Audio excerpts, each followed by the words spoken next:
Mas Fajar Rahmadi. Selamat malam Mas Fajar, bagaimana kabarnya? Selamat malam, Mas. Alhamdulillah baik. Iya baik. Saya izin membacakan sedikit CV dari Mas Fajar ya. Jadi Mas Fajar ini ada dari Research Institute of Socio-Economic Development atau riset, yang mana riset ini adalah penyelenggara dari kegiatan Scientific Writing Bootcamp ini.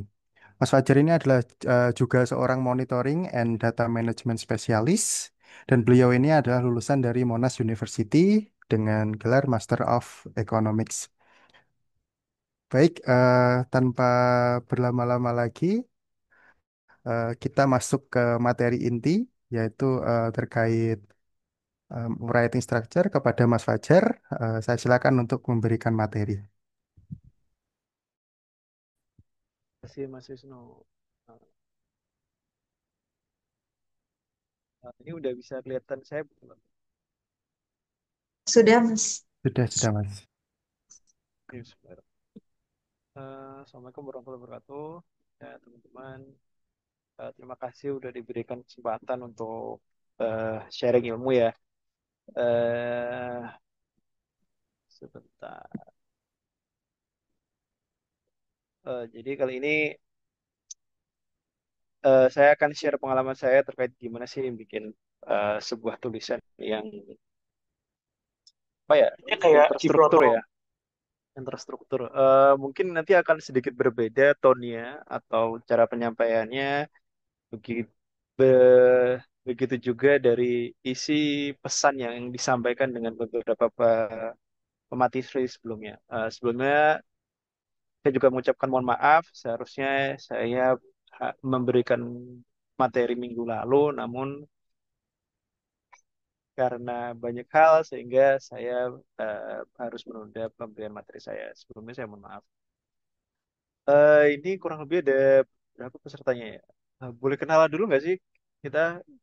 eh, saya biar bisa tahu mungkin sebutin nama, terus kalau mahasiswa dari mana, kampusnya, jurusan, master silakan monggo.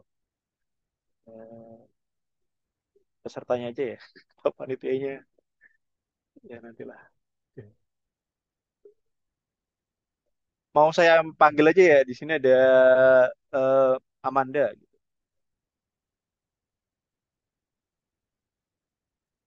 Bisa kenal dulu. Iya, halo Pak Fajar. Ya, Pak. Ya, oke deh, oke oke oke, oke, kita lanjut aja lanjut. eh kita Saya harap ini nanti kita lebih itu ya, lebih santai aja. Saya akan coba share screen.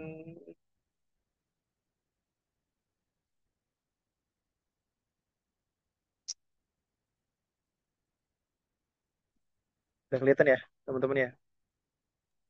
Sudah, Oke, Mas. sebenarnya nanti kita cukup singkat ya secara materi. Jadi sebenarnya kita kenalan dulu sebenarnya pengalaman kita terhadap sebenarnya pandangan kita terhadap, kita pengen lagi sekali lagi kita setback. Terus kita melihat sebenarnya persepsi kita terhadap pembuatan tulisan itu kayak apa sih? Eh, apakah teman-teman udah pernah membikinnya? Terus kira-kira kesulitannya apa? Terus kita juga akan overview sebenarnya dari sisi tujuan tulisan itu apa? Berkaitan juga tujuan tulisan ilmiah itu nanti seperti apa? Karena sama sih kalau katakanlah di agama saya berarti kan sesuatu itu tuh berdasarkan niat. Juga ini juga niatnya apa gitu. Sebenarnya mau ngapain kita nulis itu apa, tujuannya apa, kayak gitu. Jadi itu juga kita harus tahu, harus paham benar karena eh, persepsi itu akan membantu kita untuk eh, menyusun sebuah tulisan yang baik. Itu menurut pandangan saya. Karena kadang-kadang kita tuh cuma pengen nulis saja, tapi sebenarnya kenapa kita nulis itu kadang-kadang kita nggak paham. Atau sebenarnya lupa.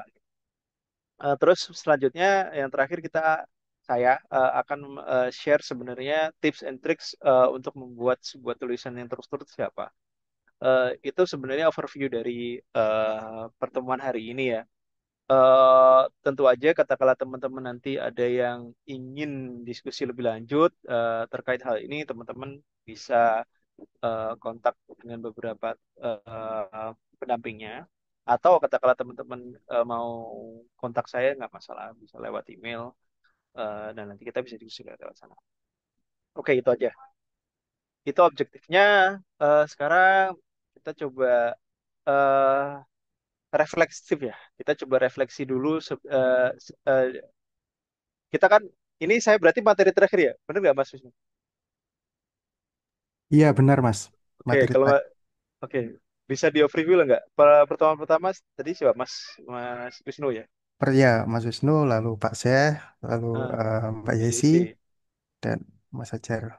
Berarti udah dikenalkan terkait gimana referensi, terus apa Mas? Bisa diulang lagi nggak? Pertama itu terkait mencari topik, Mas. Oke, cari Cari topik. topik. Kedua terkait cara membaca jurnal, mencari referensi. Oke, Ketiga terkait manajemen referensi, pakai Mendeley. Terus oke, keempat, Mas Fajar ini. oke. Oke, oke, baik, baik. Jadi teman-teman udah punya dari tiga pertemuan sebelumnya, teman-teman udah punya bekal sebenarnya apa yang harus di eh, bekal-bekal apa yang teman-teman harus punya untuk menyusun sebuah tulisan. Sekarang masalahnya adalah terus gimana cara nulisnya gitu. Harapannya saya bisa memberikan sedikit ide ya. Oke. Eh, ini saya susun materinya lebih interaktif. Jadi saya harap bagi teman-teman peserta kita coba untuk lebih bukan komunikatif sih. Maksudnya, teman-teman saya harap ada feedback ya. Tuh. Oke, selanjutnya, oke. Ini saya asumsikan masih mahasiswa ya, eh, teman-teman ya. Eh, ada yang udah menulis skripsi belum dari peserta di sini?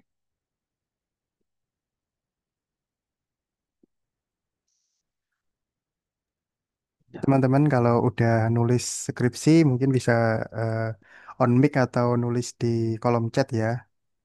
Iya, nggak apa-apa di chat juga masalah. Saya baca santai aja. Saya akan buka nih semua apa meeting chatnya itu kan.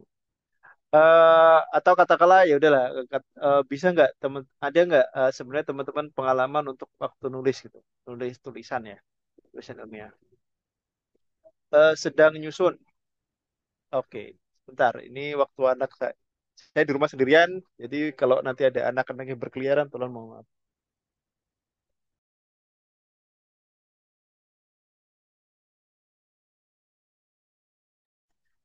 Oke ini Mas ya saya asumsikan Mas Hussein Immanuel oke nyusun dalam tahapan apa, Mas? Mas Huse, sekarang udah ketemu topik kah? Atau udah mulai nulis kah? Atau tahapannya apa? Permisi Mas, izin kontak ya. Iya, silahkan. Ya, saya izin panggil Mas Fajar ya. Silahkan. Saat ini sebenarnya udah masuk ke bab 5 sih Mas. Oh, udah nulis berarti? Iya betul, udah mulai nulis. Oke, berarti mungkin bisa jadi sekaligus itu ya. Saya sebagai pionir ya, Mas Hussein akan saya tanya gitu kan. Oke, selama ini nulis kan, udah sampai bab terakhir gitu kan ya. Eh, dari sisi eh, bagaimana Mas menulis itu kemarin ada yang eh, kendalanya yang dirasa apa Mas? Dari sisi eh, eh, maksudnya seperti ini, Mas sudah punya bahan apa yang akan ditulis dari informasi yang mau diskusi dengan dosen pembimbing atau mungkin dari literatur bahkan hasil penelitian Mas sudah ada. Nah, itu kan harus disampaikan ke dalam sebuah teks gitu kan ya. Eh, bentuk tulisan. Tantangannya apa kemarin yang dirasakan? Baik, juga terima kasih untuk pertanyaannya Mas Fajar. Mohon izin apakah suara saya jelas ya? Jelas Mas, jelas. Saya bisa dengar dengan jelas. Saya ingin sharing sedikit ya Mas. Jadi sebenarnya kalau misalnya dari pengalaman teman-teman saya kemarin itu, saya cukup concern ada challenge-nya itu adalah ini sih Mas, justru di bagian pendahuluan itu Mas. Karena ini juga kan ini juga karena alur penulisan skripsi kalau yang berdasarkan rekomendasi dosen pembimbing saya itu dimulai dari bab 2 Mas. Jadi mulai dari studi pustaka dulu, literatur, terus baru ke bab 3, keempat baru ke bab 1. Gitu. Nah, yang menurut saya jadi challenge di bab 1 itu atau di pendahuluan adalah bagaimana saya ya khususnya itu menyusun latar belakang itu memang mengkontekstualisasikan dengan apa ya masalah yang saya mau angkat atau yang dijadikan sebagai latar belakang dari penelitian saya. So, saya udah tahu nih gitu, udah menentukan juga, udah mengetahui dan menentukan apa masalah yang mau saya angkat, yang saya bahas, yang Oke. menjadi latar belakang dari penelitian saya. Tapi bagaimana saya menuliskannya sih itu mas yang mungkin uh, jadi challenge gitu. Bagaimana struktur saya menulisnya supaya runtut dan logis gitu ya secara penulisan itu yang menurut saya challenge-nya mas. Itu mungkin kayak beda gitu ya challenge dengan orang lain yang khususnya teman-teman saya gitu kalau saya sharing mungkin mereka banyak yang challenge itu di bagian bab 4 gitu ya yang interpretasi data dan sebagainya tapi kalau saya pribadi justru saya memang merasa challenge-nya di situ sih mas. Kayak saya udah mengetahui dan menentukan apa masalahnya tapi bagaimana menyusunnya secara runtut dan logis tadi itu yang jadi challenge untuk saya. Hmm. Oke, oke, oke. Oke, Pak. Jadi kalau dari sekarang yang dilakukan adalah kayak dibalik gitu Mas ya. Jadi dikerjain dulu di bab 2 3, setelah itu baru ke latar menentukan bab satunya sehingga terus sekarang juga kebingungan atau kemarin mengalami kesulitan dalam menyusun pendahuluan yang baik gitu kan ya. Oke, oke, oke. Paham, paham. Ada yang lain nggak?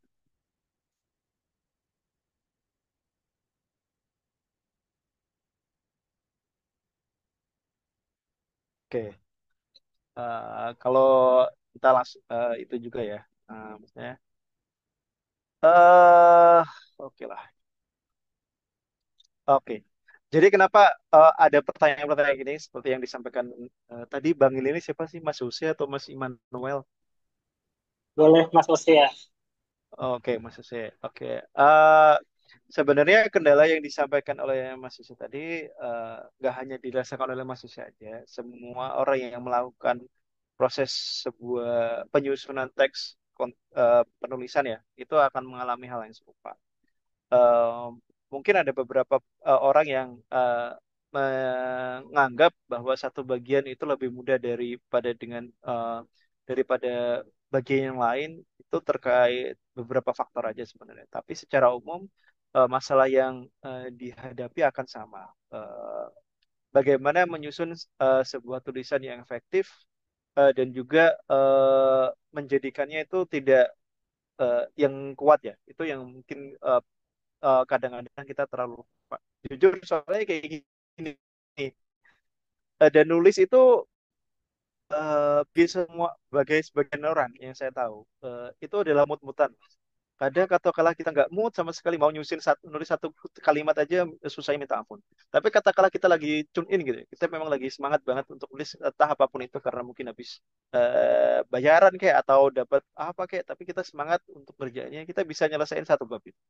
Tapi masalahnya adalah apakah hasil tulisan kita ketika mood dan yang cuma satu atau tiga paragraf ini dibandingkan dengan satu bab yang udah kita selesaikan ketika mood itu memiliki kualitas yang sama apa enggak? Percuma kita mendapat menyelesaikan satu atau dua bab dalam waktu yang singkat, tapi akhirnya pesan yang kita sampaikan tuh tidak bisa diterima oleh bukan tidak bisa diterima sih. Eh, Kurang bisa dimengerti dengan baik oleh pembaca. Masalahnya itu juga yang harus kita lihat. Oke, tulisan itu apa sih sebenarnya? Tulisan ilmiah gitu. Tujuan utama sebuah tulisan itu apa sih sebenarnya? Ingat sebenarnya tulisan itu apa? Tulisan itu adalah sebuah bentuk metode komunikasi pasif ya. Maksudnya metode komunikasi pasif itu adalah kita selaku penulis memiliki sebuah ide dan kita tuangkan ide itu dalam sebuah bentuk kalau dulu kertas, sekarang kita bentuk digital pun nggak masalah dalam sebuah bentuk naskah tulisan Dan itu harapannya apa yang kita bayangkan di otak kita itu bisa dimengerti oleh pembaca. Itu tujuannya. Tapi masalahnya adalah berbeda dengan komunikasi dua arah ketika kita ngomong lewat handphone, chat lewat WA, atau bentuk komunikasi dua arah lain yang dimana ketika si penerima informasi ini nggak ngerti, itu bisa bertanya kita kepada kita langsung. Itu nggak bisa karena bentuknya pasif, satu arah dari penulis ke pembaca. Itu yang kita maksud. Dan kadang-kadang ini kita lupa. Jadi, kenapa ini penting? Karena sekali lagi, tulisan yang kita buat itu untuk dibaca orang lain, bukan dibaca oleh kita sendiri.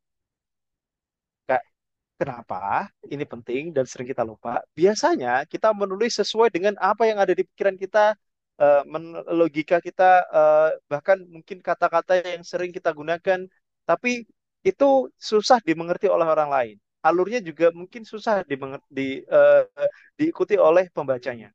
Nah, ini yang harus kita kurangin dalam membuat tulisan gitu kan. Eh, terkait dan harapannya saya bisa memberikan sedikit masukan bagaimana untuk dalam pertemuan hari ini bagaimana menyusun sebuah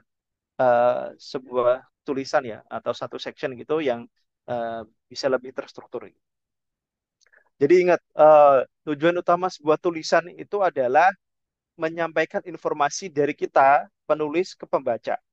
Jadi kita harus pastikan bahwa apa yang kita tulis itu bisa dimengerti dengan mudah bagi pembaca.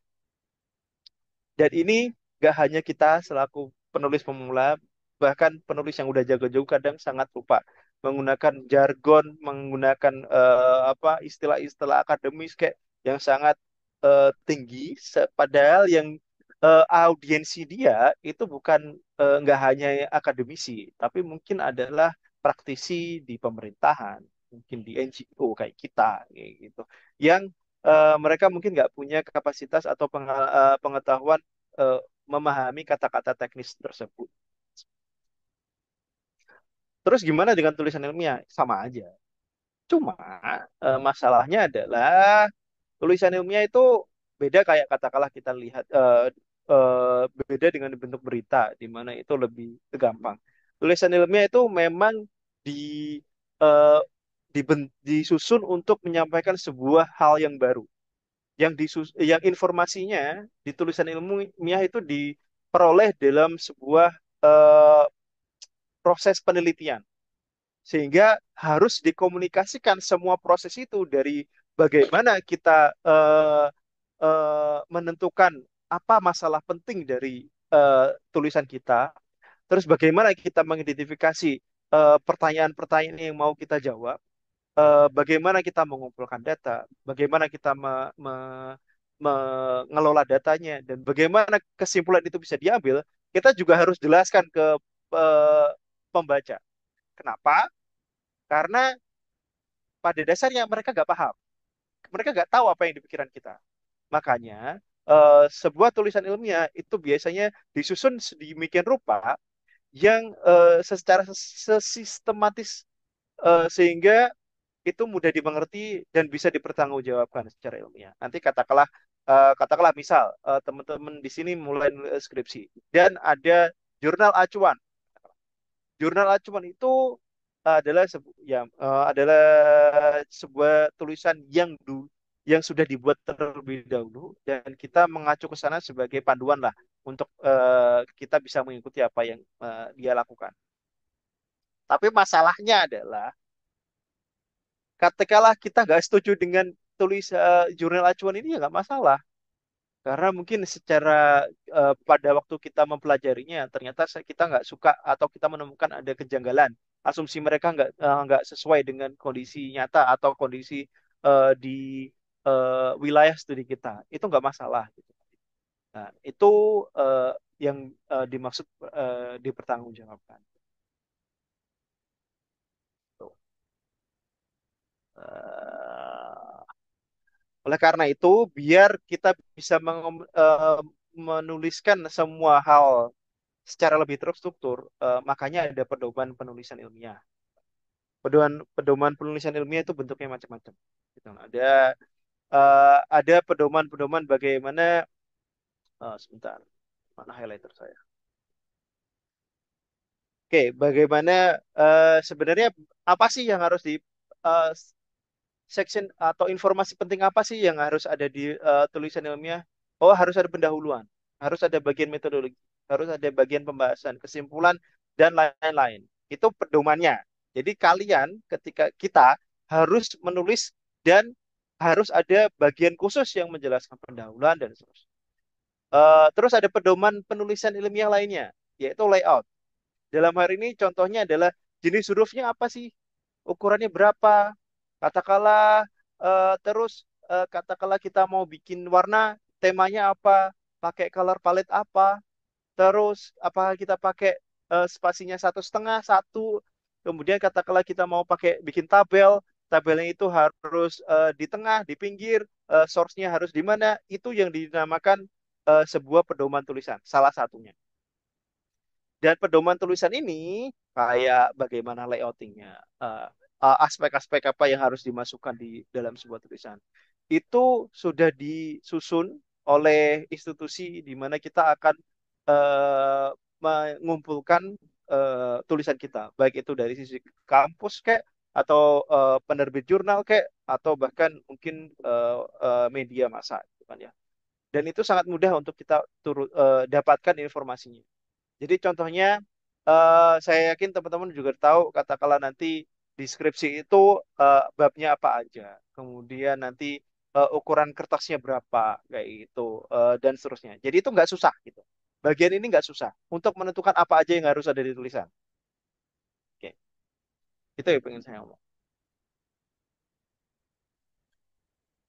Oke, terus manfaatnya apa sih? Tadi kan kita pengen bilang bahwa pedoman penulisan atau outline itu membantu kita untuk menyampaikan masalahnya atau informasi yang kita ingin sampaikan gitu kan. Contohnya kita bikin kita simak aja. Kita lihat lagi salah satu outline dari skripsi gitu. Yang saya tahu paling enggak skripsi itu harus ada latar belakang, literatur review, metodologi, pembahasan, dan kesimpulan. Nanti bisa ada pengembangannya tergantung kampus masing-masing. Tapi paling enggak ini adalah informasi inti. Oke, sekarang saya pertanyaannya adalah kenapa sih harus dibagi ke 5 ini atau dibagi ke masing-masing ini? Kenapa kita nggak hanya bikin satu aja, satu bagian yang bisa mencakup semuanya? Kenapa memang harus dibagi? Apa manfaatnya? Yuk teman-teman, ada yang mau berpendapat, silakan on mic ya, atau tulis di kolom chat. Heeh.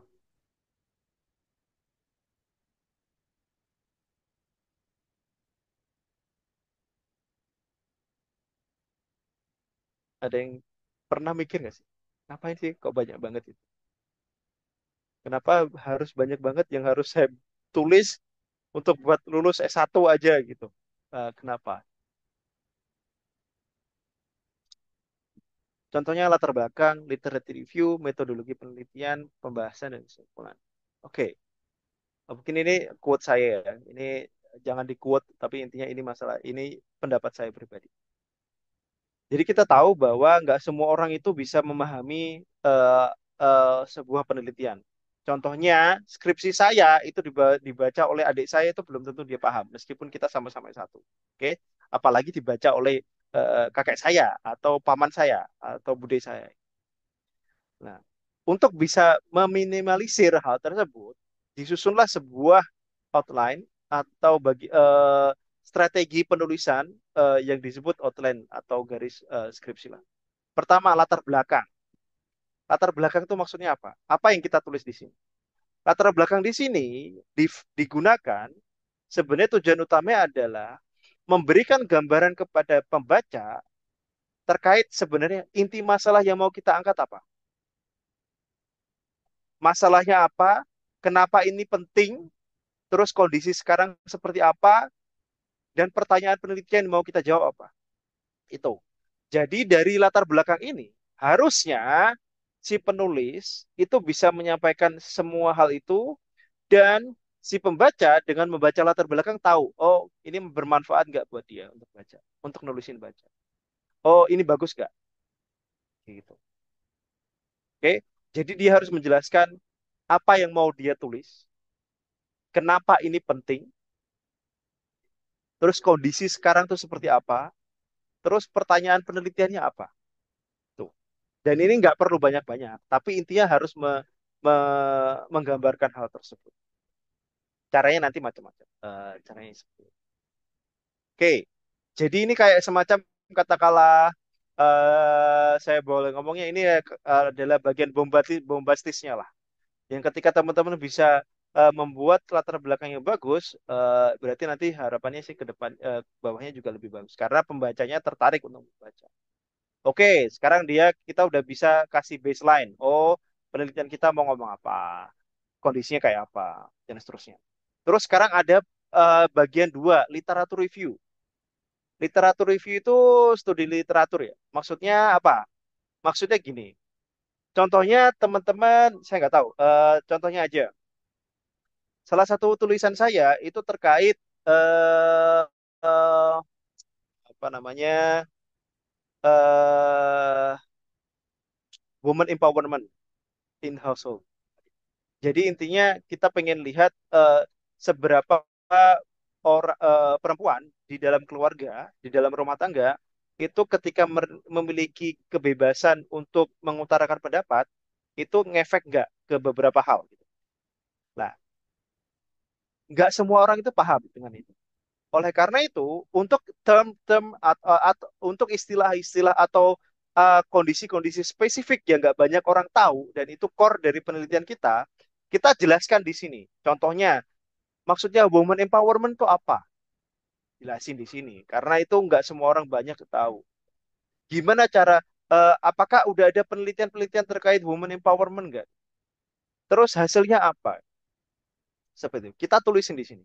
Agar apa? Pembaca dari latar belakang yang sudah mereka belajar tadi sudah tahu oh masalahnya ternyata gini. Contohnya dari latar belakang yang studi saya ternyata adalah oh perempuan yang atau ibu-ibu yang punya apa ya kekuatan yang lebih besar untuk mempengaruhi suaminya itu mereka punya akses ke pendidikan anak yang lebih bagus akses ke fasilitas kesehatan yang lebih bagus. Itu kita ngomongnya.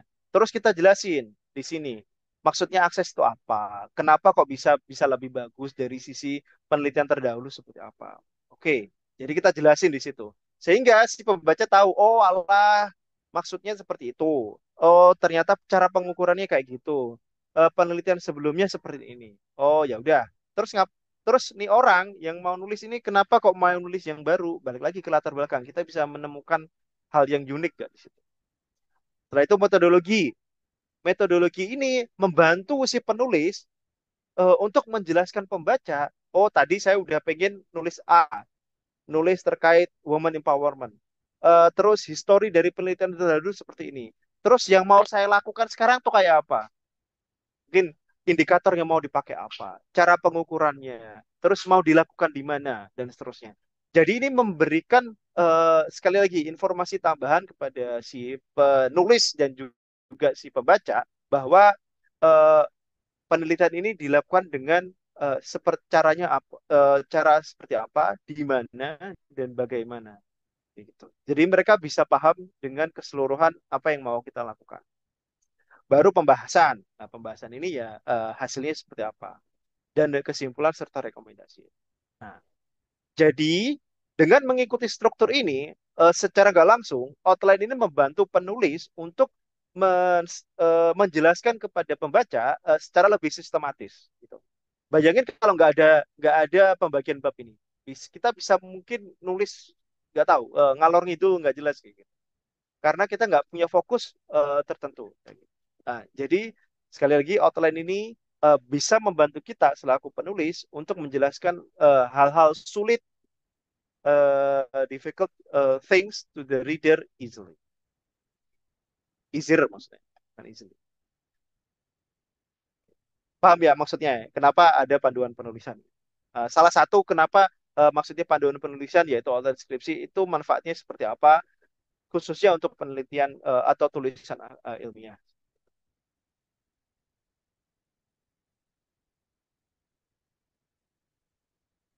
Terus kan tadi bilangnya gampang kan? Itu udah ada bahwa kita harus ngikutin aja apa yang contohnya tulisan itu manfaatnya apa. Aspek aja, bab-bab apa aja yang harus ditulis ada di tulisan. Terus bagaimana cara bahwa outline yang lain seperti layout itu sudah disediakan. Terus penelitian ini hari ini kita mau ngapain? Nah, saya nggak mau kita nggak akan fokus ke sana. Kita nggak akan fokus gimana cara bikin paragraf yang bagus. Bukan. Bagaimana cara bikin latar belakang yang bagus. Bagaimana cara mungkin bikin sebuah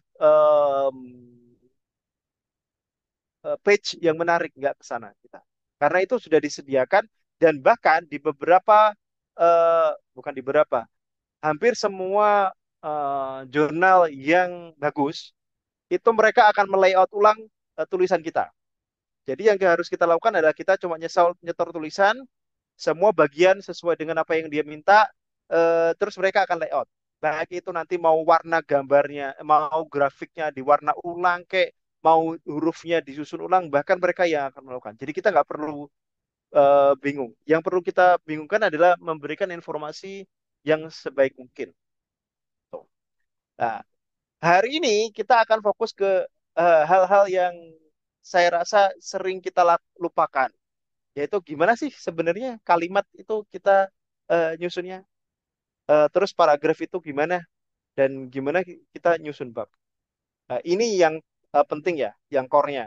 Nanti kita juga untuk kaitan antar bab itu nanti bisa dilihat dari bagian-bagian tadi yang outline, latar belakang dan seterusnya. Jadi kita fokus ke sini. Oke.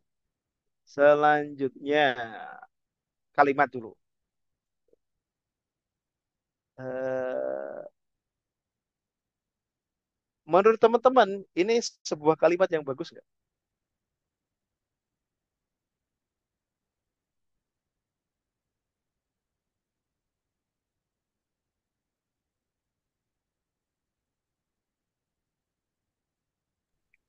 Ayo teman-teman,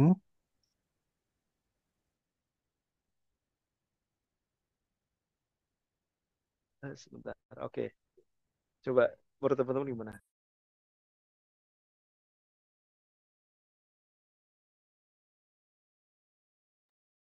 ada yang mau mengutarakan pendapat?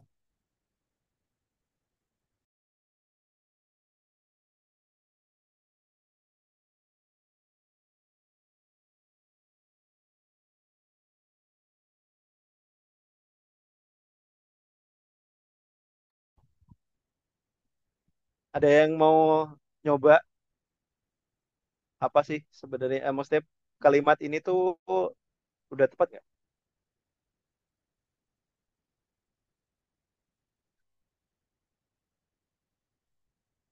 Oke.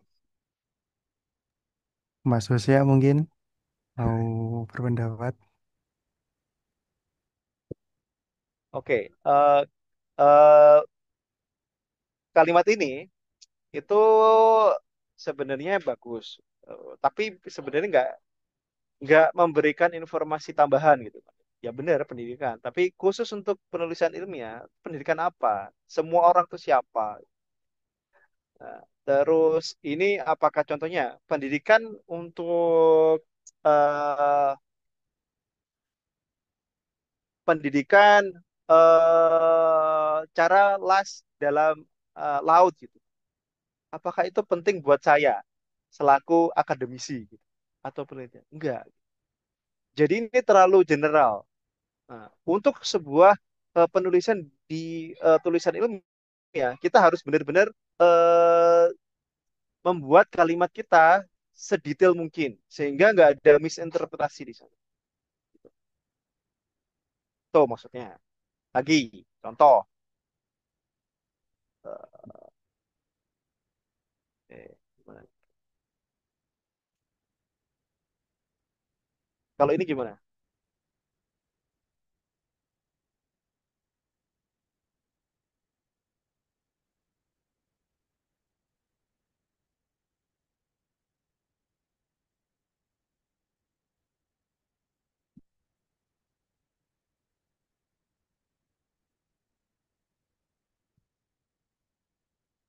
Oke, kalau ini bahasanya informal. Nggak masalah kalau kita ngomong sama temennya gitu. Tapi kalau kita tuliskan ini sebagai di tulisan, itu kurang tepat. Oke, kalau yang ini apa masalah dari kalimat ini?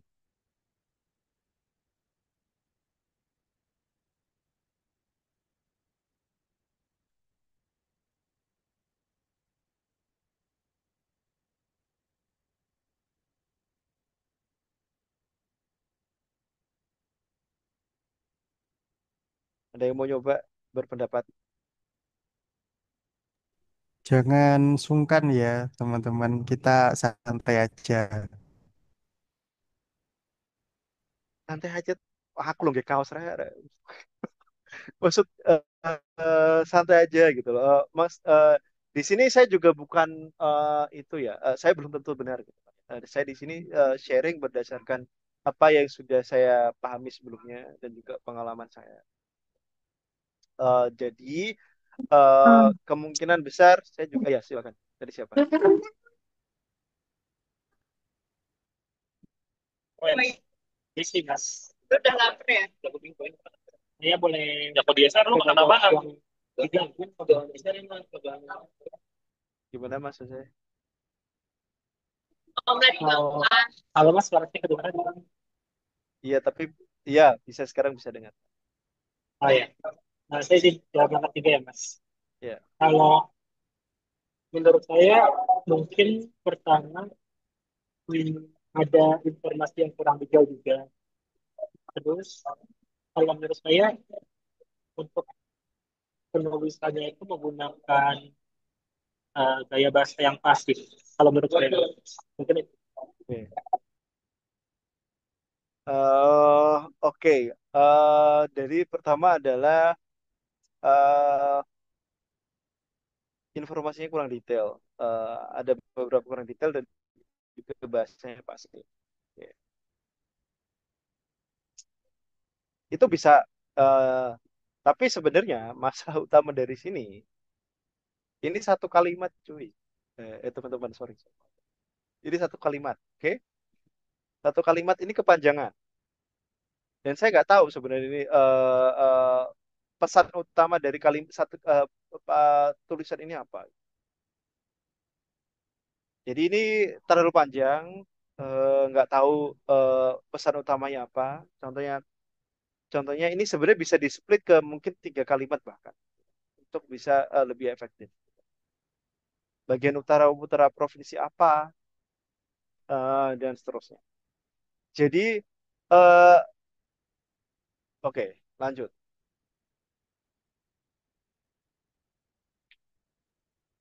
Oke. Jadi kenapa salah saya beri contoh beberapa tulisan ini? Karena ini banyak terjadi di teman-teman kita gitu kan. Baik itu penulis yang sudah senior maupun yang masih belajar kayak gitu kan ya. Kadang-kadang kita tuh sangat generalis. Kita nggak terlalu belum spesifik gitu. Kita mau ngomong apa? Oke lah, yang nomor 2 ini mungkin kita nggak akan terlalu banyak yang melakukannya. Tapi contohnya yang ini masalah banyak besar nih. Banyak banget masalah ini. Oke? Jadi maksudnya adalah kita tuh nulis terlalu panjang gitu. Dan mungkin menggunakan beberapa diksi yang kurang tepat juga. Nah, oleh karena itu kita harus lihat lagi bagaimana tulisan kita. Contohnya, setelah kita nulis panjang kayak gini, dilihat baca lagi. Kira-kira ini bisa di-split apa enggak? Orang-orang bisa ngerti apa enggak? Dan itu yang eh, sebuah kegiatan untuk melihat kembali, membaca kembali tulisan kita itu yang jujur saya pun malas melakukannya gitu. Dan padahal itu yang harus dilakukan agar tulisan kita benar-benar efektif dan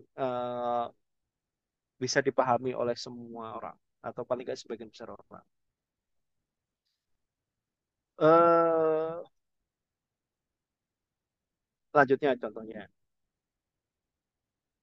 program ini sudah pasti akan berhasil meningkatkan kesejahteraan masyarakat.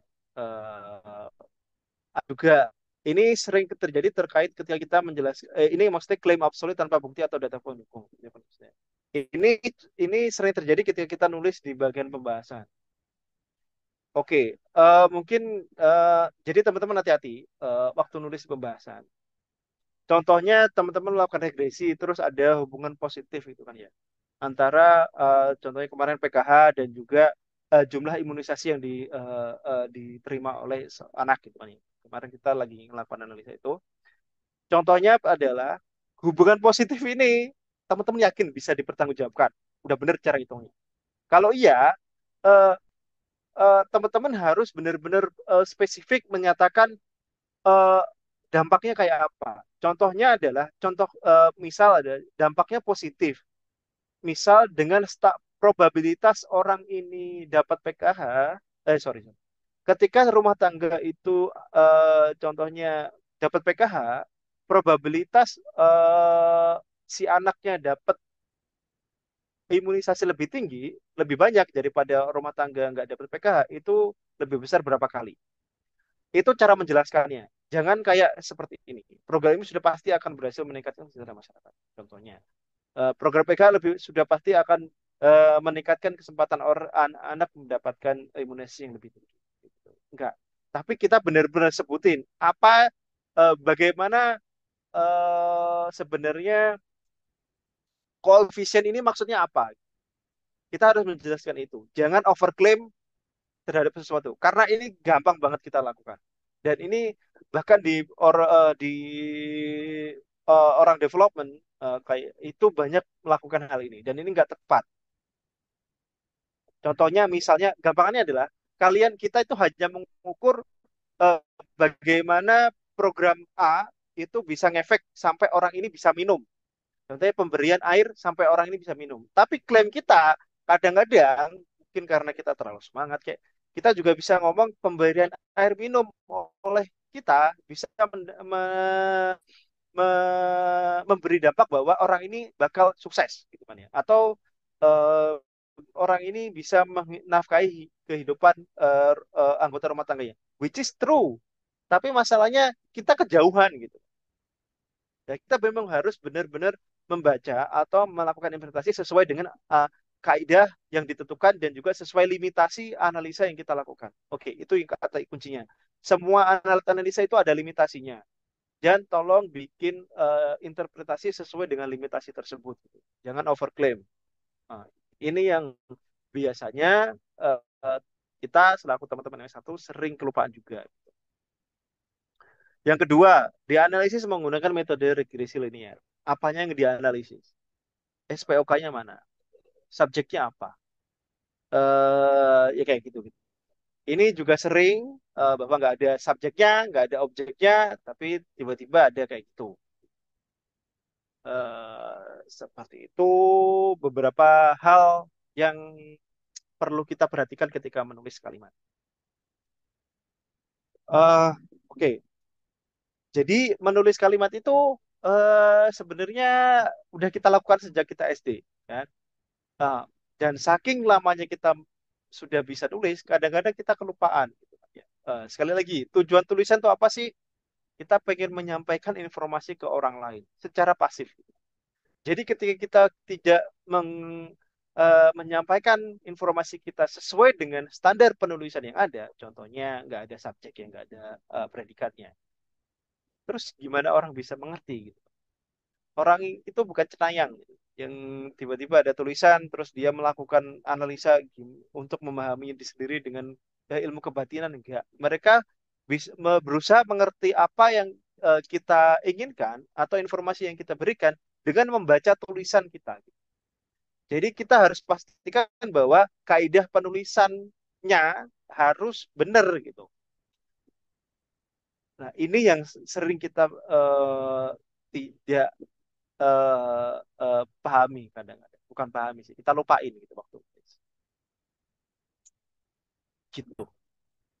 Ada yang mau eh, berpendapat nggak sampai sini? Ada mau tanyakan nggak?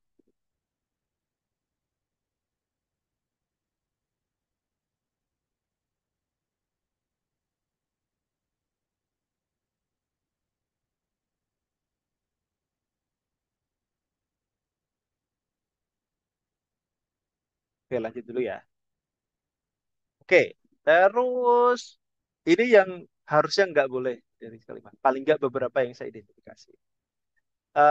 Kalimat itu eh, sangat sering sebenarnya. eh, sorry, saya pernah mendampingi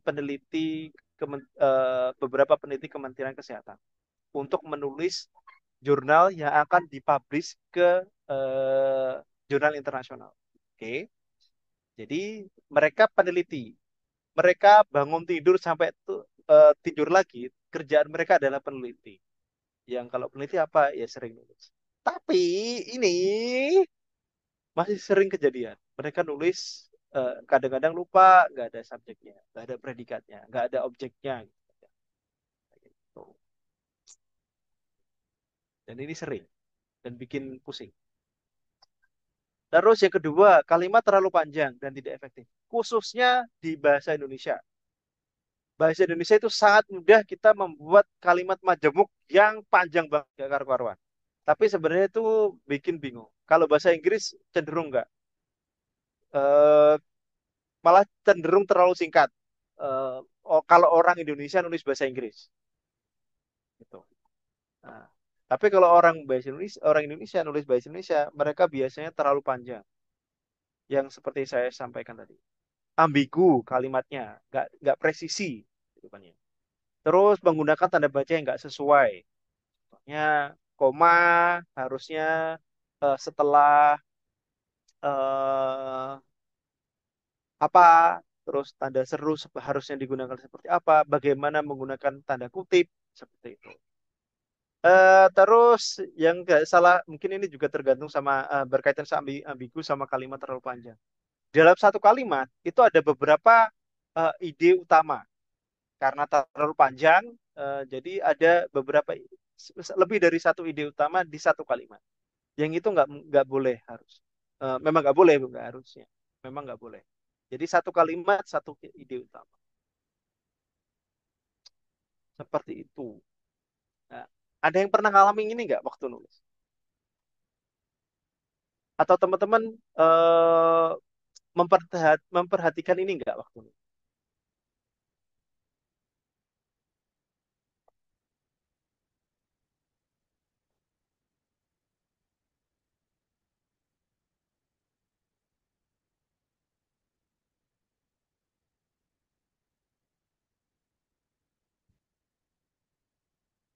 Oke, jadi dulu saya pernah kerja di Semeru. Oke, di Semeru itu dulu ada secara umum ada dua bagian divisi kita bisa ngomong. Divisi peneliti yang melakukan penelitian. Yang kedua adalah divisi editor. Oke. Ya, tugasnya apa kalau peneliti ya bikin melakukan penelitian, bikin report, laporan penelitian, which is naskah akademik. Dan editor itu adalah yang melakukan editing dari sisi bahasa, layout dan seterusnya sebelum semua produk dari Semeru itu dipublish atau dikasih ke yang memberi kerja. Yang terjadi itu apa? Eh, Tergantung penelitinya. Tapi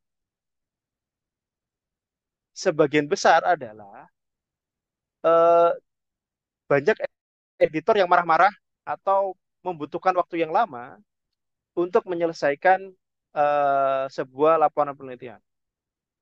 Karena apa? Ya karena ini kalimatnya enggak enggak enggak detail, terus enggak ada subjeknya, enggak ada predikatnya, bahkan sempet si editor langsung eh, ngajak ketemuan penelitinya untuk tanya, maksudmu kalimat ini apa?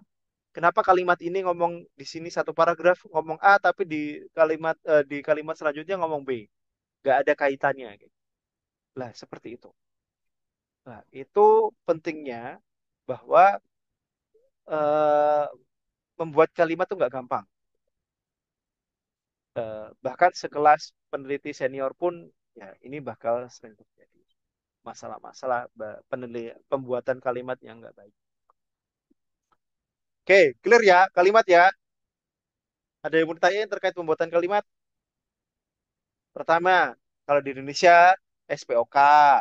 Terus kalimat itu ada dua, kalimatnya bentuknya pasif atau aktif.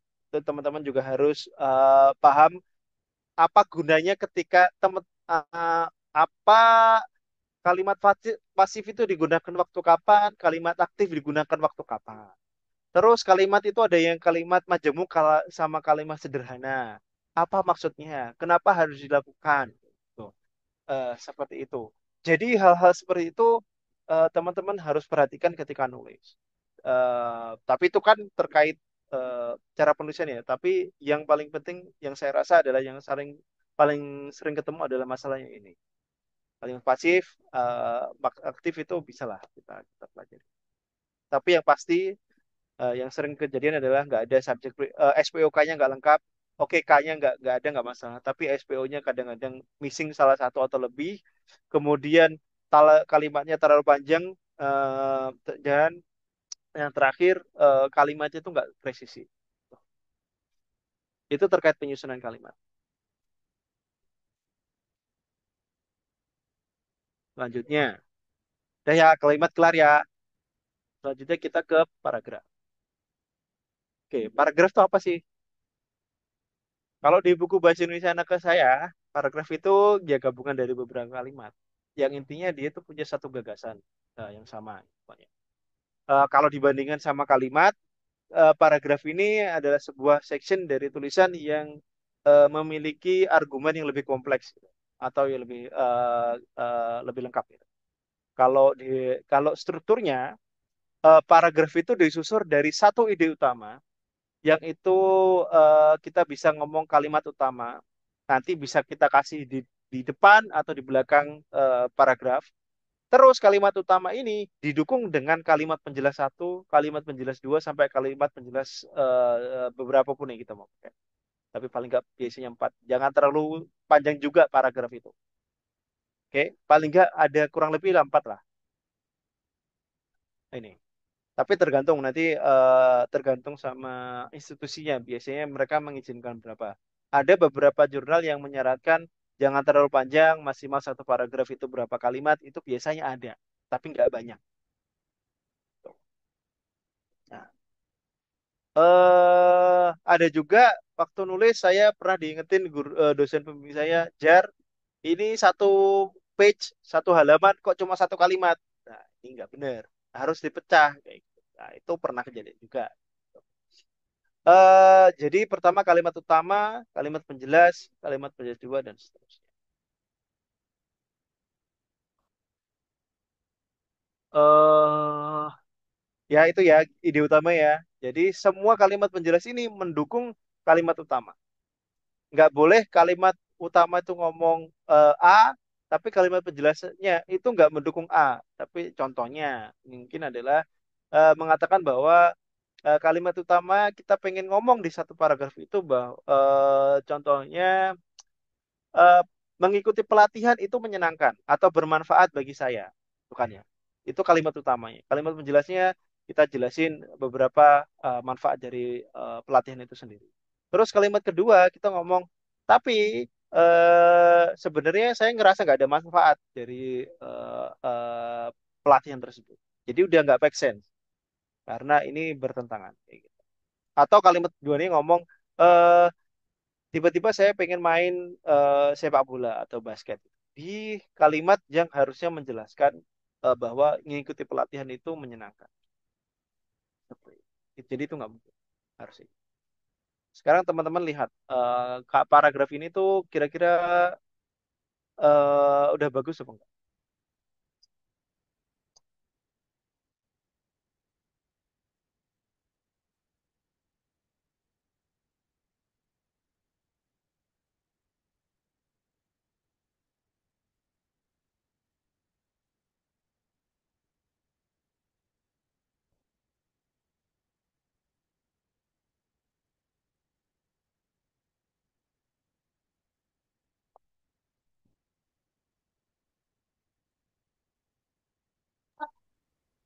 Izin berpendapat, Mas Fajar. Ya monggo Mbak. Silahkan. Kalau menurut saya paragrafnya kurang baik ya, karena antar kalimatnya itu tidak berhubungan. Jadi informasi antar kalimatnya itu tidak berkaitan antara kalimat utama dan kalimat penjelasan. Ya, makasih Mbak Nurul. Bener, bener banget. Sebenarnya ini ada tiga kalimat utama gitu kan ya, atau biasanya dua lah. Jadi ini kita ngomong transportasi umum, tapi kalimat selanjutnya dia itu ngomong masyarakat sekarang lebih seneng belanja online. Gitu. Nah, mungkin ini terlalu terlalu ekstrim ya. Ini terlalu ekstrim. Tapi biasanya ini terus sering terjadi. Satu paragraf itu mereka harus flow-nya bagus. Maksudnya flow-nya bagus adalah jelas informasi apa yang mereka ingin disampaikan di satu paragraf itu. Nggak boleh ada dua atau lebih dari satu informasi utama. Nah, ini susah, tapi juga nggak susah sebenarnya. Tergantung kita gimana mau cara bikinnya. Oke, paham ya maksudnya? Maksudnya adalah tadi Mbak Rulu bilang ini nggak ada kaitannya. Pertama, kalimat pertama, transportasi umum di kota ini perlu ditingkatkan untuk mengurangi kemacetan. Ide utamanya adalah macet karena transportasi umum nggak beres gitu kan ya. Tapi kalimat kedua itu nggak ada kaitannya sama kemacetan atau transportasi umum. Kalimat kedua ngomong banyak masyarakat yang lebih memilih belanja online karena lebih praktis. Tapi hubungannya apa sama kemacetan gitu? Terus kalimat ketiga malah ngomong hal yang lain. Selain itu, harga bahan pokok juga semakin naik setiap bulan. Nah, jadi nggak ada hubungannya kan? Eh, Bentar ya.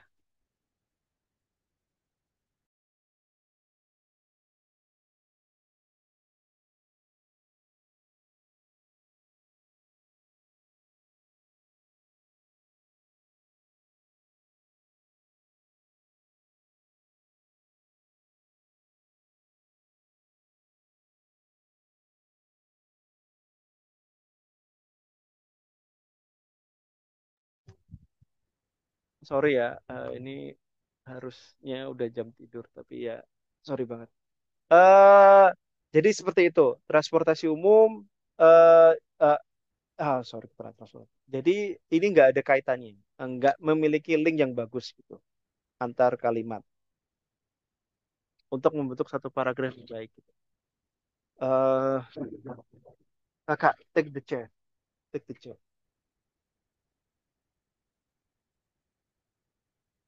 Lanjut ya.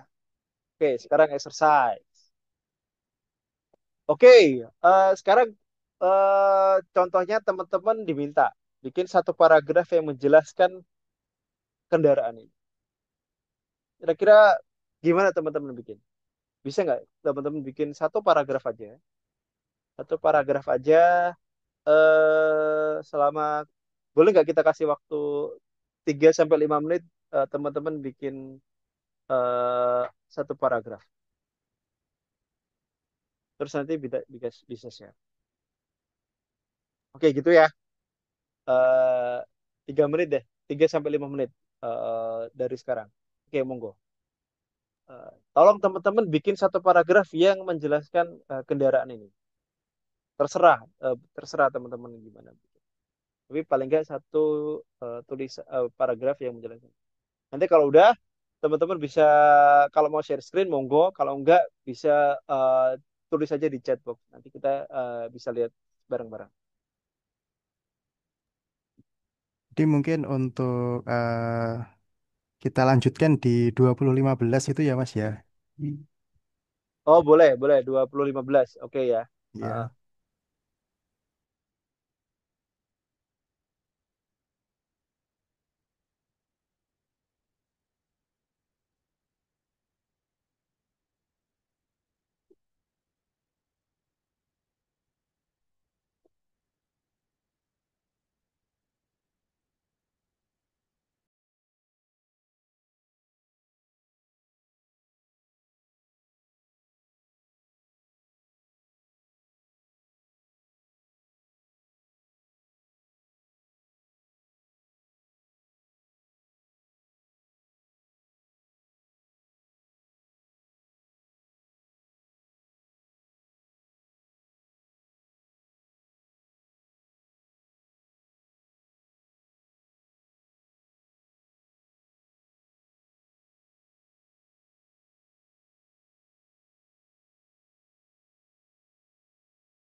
Mas Fajar, saya izin masuk.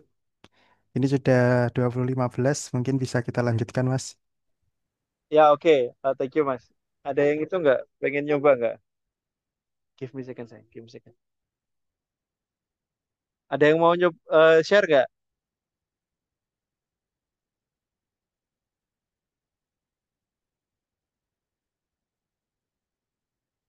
Ada yang mau share?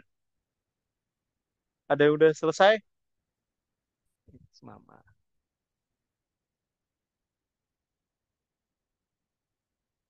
Ada yang mau share nggak?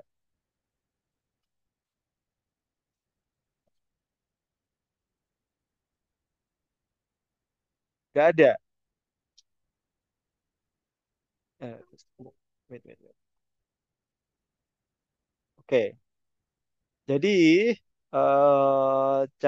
kalau teman-teman mau bikin sebuah paragraf yang baik, saran saya tuh kayak gini. Kita harus tul- kita harus pikirin sebenarnya kita mau jelasin apa ke orang lain. Oke. Pertama, Mama. Pertama, Ayo Mama. Oke. Would you like to write by yourself gitu Kak? Oke. Just give me a second. I almost finished. Oke. Wah, kalau saya pertama terserah mau sebenarnya ini mau Vespa apa terserah ya. Tapi kalau ini khususnya tadi itu Vespa PX80E ya. Eh, jadi kalimat utamanya itu sebenarnya ini kita mau menjelaskan Vespa XPX80E. Terus kita mau menjelaskan apa ke orang lain? Oh, ternyata kita tahu bahwa eh, Vespa ini khusus untuk pasar Jerman dan itu dikenalin tahun 81. Terus apa sih? eh, Terus dia itu 4 percepatan kayak gitu dan seterusnya. Gimana itu bergerak? Terus bagi saya kenapa ini menarik karena saya tuh dapat dari bapak saya kayak gitu. Terus senangnya itu karena ya tapi tapi dia tuh biasanya mogok kan ya. Dan ini sering kejadian kayak gitu. Jadi ini adalah pesan yang mau saya sampaikan ke orang lain ketika dapat eh, gambar tadi. Jadi kalimat utamanya adalah tetap semua kalimat ini, 4 kalimat ini itu adalah kalimat-kalimat atau sebenarnya pesan yang mau kita sampaikan terkait Vespa PX80E. Ya, jadi ada kaitannya. Oke, katakanlah ini masih draft ya. Ini gimana saya bikin memori mind mappingnya. Jadi setiap kalimat biasanya saya bikin mind mapping kayak gini. Nggak harus bagus, tapi paling nggak ini adalah outline paragraf saya. Satu, dua, tiga, empat ada paling kalimat penjelas gitu. Akhirnya saya bikin kayak gini. Ini keseluruhan satu kalimat saya. Vespa PX80E merupakan skuter yang khusus dipasarkan di Jerman, diperkenalkan pada 81. Kendaraan ini dilengkapi dengan gearbox manual 4 percepatan serta pengapian elektronik. Vespa ini memiliki nilai sentimental bagi saya karena diberikan oleh ayah saya pada ulang tahun saya ke-18. Meskipun sering berisiko mogok di jalan, Vespa ini tetap sangat menyenangkan untuk mengendarai dan seterusnya. Ini ketika kita jadiin di sebagai paragraf. Oke. Ini sebagai contoh, jadi katakanlah kita terkait dengan tulisan penelitian ilmiah gitu. Contohnya, kalimat utama saya menjelaskan terkait apa ya?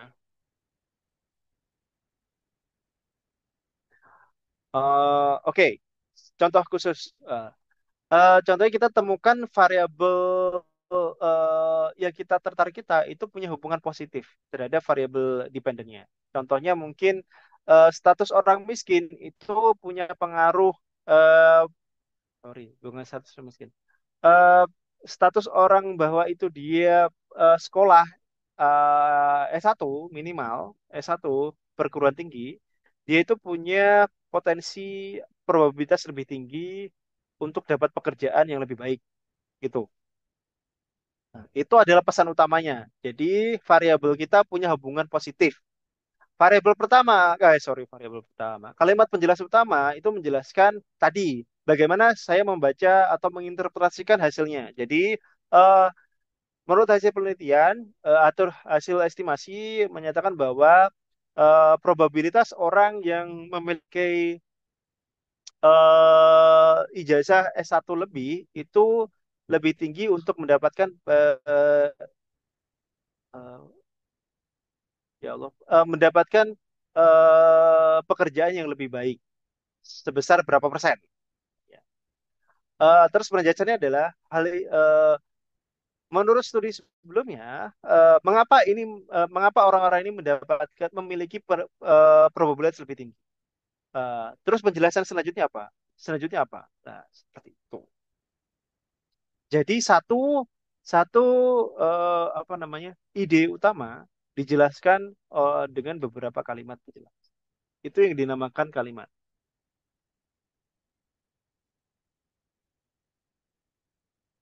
Dan ini sangat membantu saya ya untuk bikin seperti ini ya, eh, untuk bikin mind mapping seperti ini.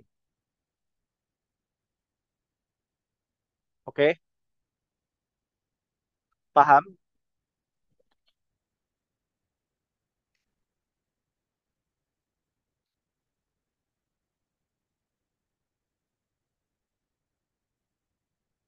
Oke, eh, selanjutnya. Sekarang kita ngomong kalimat, terus sekarang kita tarik, sudah tarik ke paragraf. Sekarang kita ngomong satu bab, satu section. Eh, Sebenarnya analoginya sama kayak dari kalimat ke paragraf. Bab itu juga lebih kompleks lagi. Informasinya lebih utuh lagi dibandingkan dengan paragraf, gitu kan ya. Karena bab itu merupakan satu kesatuan atau gabungan dari beberapa paragraf yang membahas di satu topik utama yang sama. Gitu. Eh, Sehingga harapannya informasi yang disampaikan lebih terstruktur, lebih baik, dan lebih lengkap aja dibandingkan katakanlah informasi yang kita dapat dari kalimat maupun paragraf. Itu tujuannya bab. Maksudnya bab itu contohnya tadi latar belakang, itu satu bab. Metodologi bagian literatur review itu satu bab. Itu maksudnya.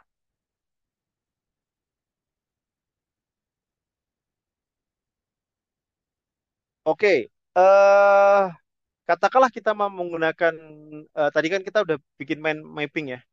Mind mapping untuk Vespa PX80E tadi. Terus katakanlah bisa nggak eh, kita bikin sebuah outline tulisan satu bab itu ya, eh, yang menjelaskan proses kita untuk pergi ke Surabaya dari Surabaya ke Solo, tapi kita juga memperhitungkan Vespa PX80E. Jadi tujuannya adalah kita mau bikin tulisan. Kita pengen menjelaskan ke seseorang bahwa saya mau pergi dari Surabaya ke Solo. Jadi babnya adalah menjelaskan kita mau pergi Surabaya ke Solo. Oke. Informasi apa yang teman-teman pengen ceritain ke pembaca? Jadi teman-teman akan menjelaskan eh, eh, apa yang akan teman-teman lakukan untuk pergi ke Surabaya ke Solo. Tapi tolong juga perhitungkan informasi Vespa PX80E tadi. Paham nggak maksudnya?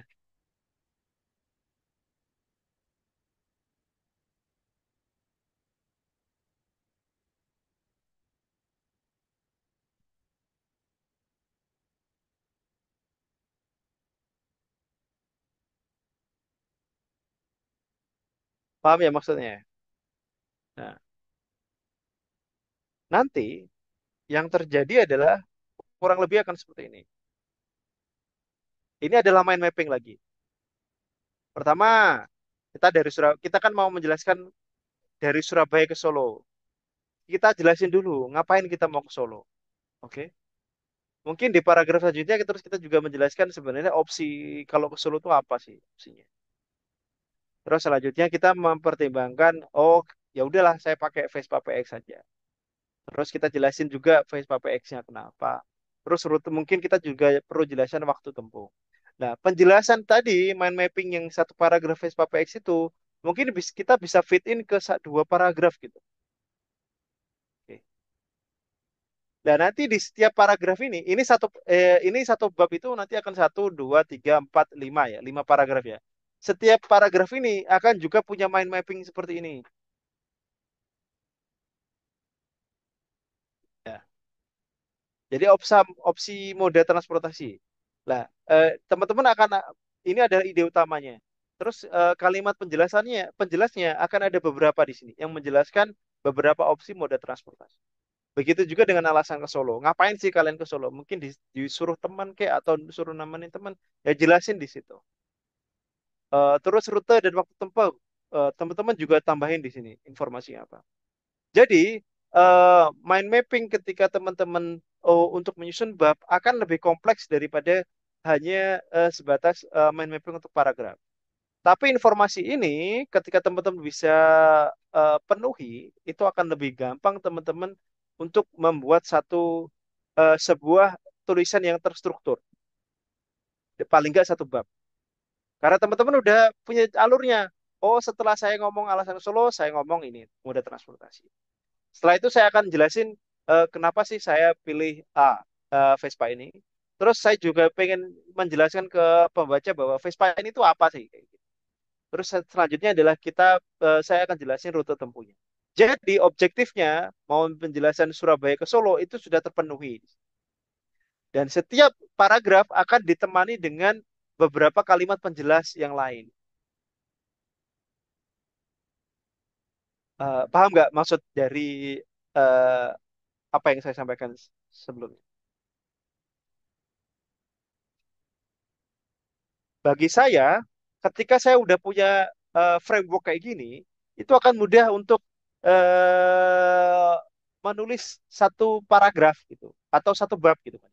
Ketika kita kalah, saya udah punya kalimat penjelas gini. Ya udah saya tinggal eh, menuliskan poin-poin tersebut ke dalam sebuah kalimat dan juga dalam kesatuan paragraf yang baik gitu. Tapi poin-poinnya udah ada gitu. Yang mau kita bahas per paragraf tuh udah ada. Jadi kita mikir di depan, kita siapin dulu informasi apa yang kita mau sampaikan, baru kita tulis ke paragraf menjadi sebuah bentuk tulisan. Jangan nulis dari awal sampai akhir kayak gitu, itu akan susah. Banyak orang yang lost in thought ketika melakukan hal tersebut. Kita siapin dulu semua informasi yang ada, baru kita tulis. Itu strateginya, salah satu strateginya ya. Jadi contohnya, mungkin hasil penelitian A itu ngomong hasil estimasi mengatakan bahwa ada dampak positif. Kita sebutin, kita tulis di sini, jelaskan eh, bagaimana interpretasi hasil. Jelaskan kaitan antara hasil yang kita dapatkan dengan penelitian di studi A. Jelaskan kaitan dengan hasil kita dengan studi B. Apakah ada kontradiktif dengan kedua hasil tersebut? Itu satu paragraf. Paragraf kedua itu ngomong terkait indikator yang lainnya. Apakah variabel yang lainnya ada yang eh, signifikan enggak? Punya pakai struktur yang sama seperti itu. Jadi kita sudah punya informasi di dalamnya. Baru kita akan tulis. Nah, ini adalah strategi untuk menyusun sebuah rangkaian tulisan ya, yang baik. Hal ini juga yang akan teman-teman harusnya lakukan ketika teman-teman menyusun semua bab itu di skripsi. Jadi harusnya teman-teman tuh punya latar belakang paragraf satu atau paling enggak informasi pertama yang pengen teman-teman sampaikan itu apa? Oh, ide utamanya itu ini. Kalimat penjelasnya apa? A, B, C, D. Kasih sumbernya di situ. Paragraf kedua, ide utamanya apa? Sumbernya apa? Kalimat penjelasannya apa? Ketika teman-teman udah menentukan itu, teman-teman akan lebih mudah untuk menulis semua ide itu dalam bentuk tulisan yang lebih terstruktur. Apakah nanti kita harus mengikuti semua struktur ini dengan saklek? Enggak. Kita bisa modifikasi sesuai dengan perkembangannya. Tapi paling enggak kita sudah mempunyai semua ide yang ingin kita sampaikan di sana. Soalnya salah satu masalah ketika kita nulis adalah kita kekurangan ide mau nulis apa. Nah, untuk salah satunya ya, untuk mengurangi resiko tersebut, ya udah kita bikin semua informasi itu kita sampaikan di awal, kita susun di awal daripada kita nyari-nyari di belakang ketika kita nulis.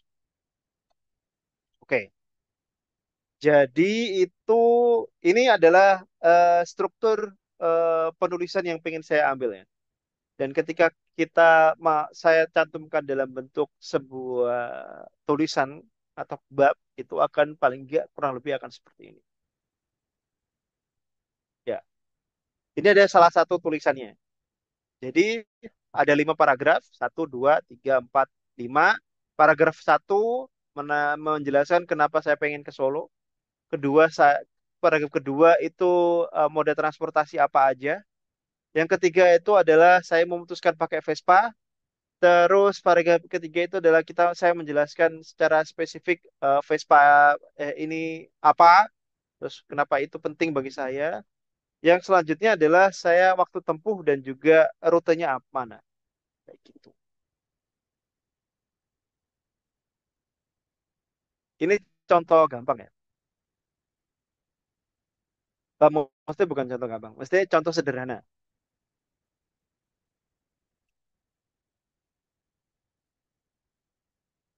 Nah,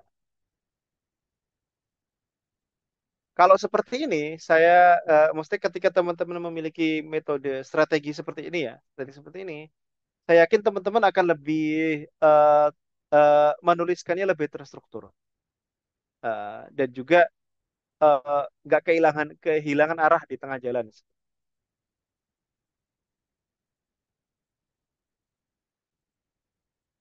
Oke. Kalau gitu mungkin saya tanya ya. Kalau Mas Jose kemarin gimana proses penulisannya? Menulisnya strategi penulisannya kayak apa?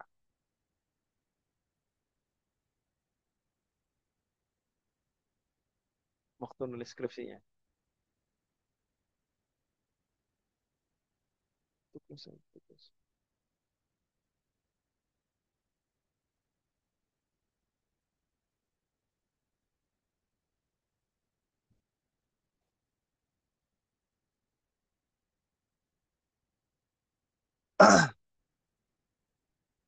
Nggak ada. Oke, jadi mungkin itu yang bisa saya sampaikan deh. Ada yang mau ditanyakan nggak? Atau ya mungkin sorry ya, kalau dibandingkan dengan eh, pemateri yang lain, ini materi yang receh. Tapi jujur, sebenarnya materi ini, maksudnya trik ini, eh bukan maksudnya bukan trik ini. Tapi buat paragraf, buat suatu tulisan itu susah. Oke. Eh, Karena ini adalah inti dari tulisan itu sendiri gitu. Informasi yang teman-teman mau sampaikan tuh di paragrafnya. Bukan gimana cari cara apa literaturnya, bagaimana cara penulisan literaturnya, itu urusan belakangan. Tapi apa yang mau kalian tulis dulu, kalau kalian nggak bisa, kita belum bisa menentukan apa yang mau kita tulis dan bagaimana menuliskannya dengan efektif, informasi yang tadi itu jadi kurang bermanfaat gitu loh. Itu pendapat saya pribadi. Oke, mungkin saya cukupkan sekian. Kalau silakan kalau ada yang bertanya. Saya kembalikan ke Mas Yunus, Mas Wisnu ya. Baik, terima kasih Mas Fajar. Untuk teman-teman yang punya pertanyaan atau ada yang masih bingung, silakan tanya ke Mas Fajar ya. Bisa lewat kolom chat atau bisa langsung on mic.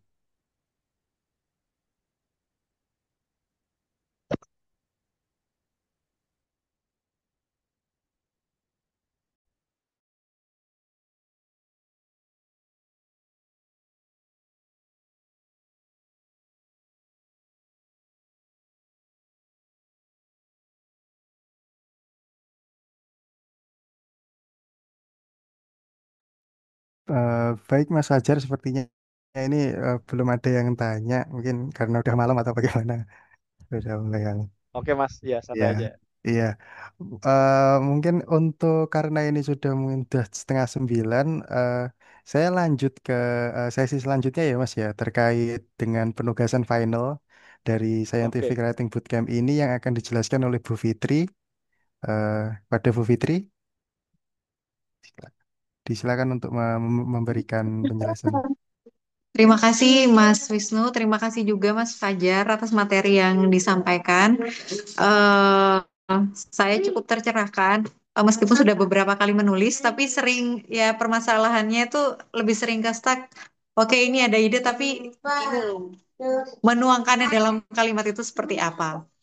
Nah, saya harap juga apa yang Mas Fajar sampaikan malam ini bermanfaat untuk teman-teman peserta sekalian, terutama untuk yang karena kalian masih mahasiswa, eh, tentunya akan sangat bermanfaat ya ketika kalian akan menulis tugas-tugas karya ilmiah atau nanti di penulisan skripsi. Nah, untuk penugasan scientific writing bootcamp yang terakhir ini, kan kita dari awal pertemuan di masing-masing pertemuan di masing-masing materi yang disampaikan oleh pemateri itu ada challenge masing-masing ya teman-teman ya. Nah, di akhir materi ini, kalian akan mendapatkan tugas untuk membuat suatu mini artikel atau insight. Nah, kalian di tahap yang tugas pertama kan kalian sudah mencari topik, kemudian menentukan literatur sesuai dengan topik yang kalian cari, dan sesuai yang kemarin topik yang minggu lalu itu bagaimana eh, menuliskan dan manajemen referensi-referensi yang sudah kalian cari menggunakan Mendeley.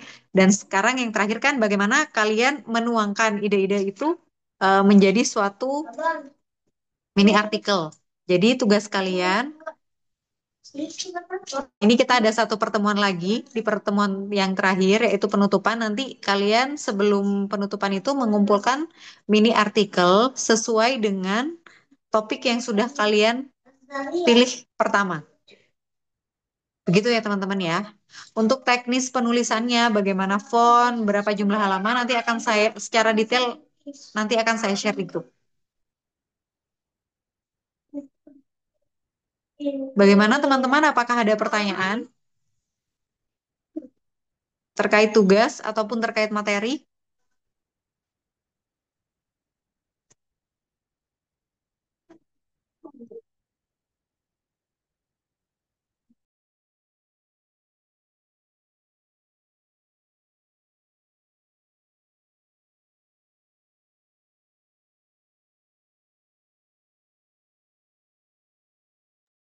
Sepertinya belum ada Bu Fitri.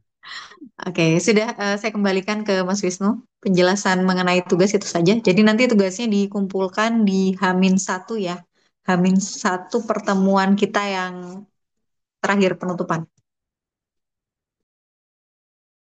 Terima kasih Bu Fitri atas penjelasannya. Jadi nanti teman-teman terkait dengan kapan untuk pertemuan terakhir itu rencananya nanti akan diadakan di hari Jumat tanggal 30. Tapi nanti untuk kepastiannya akan diinformasikan lagi di grup. Jadi terima kasih juga kepada Mas Fajar yang sudah memberikan materi, memberikan tambahan informasi kepada kami terkait bagaimana melakukan penulisan dengan struktur yang baik. Jadi karena ini sudah memasuki jam 8.40, 20.40, jadi saya cukupkan sampai di sini. Saya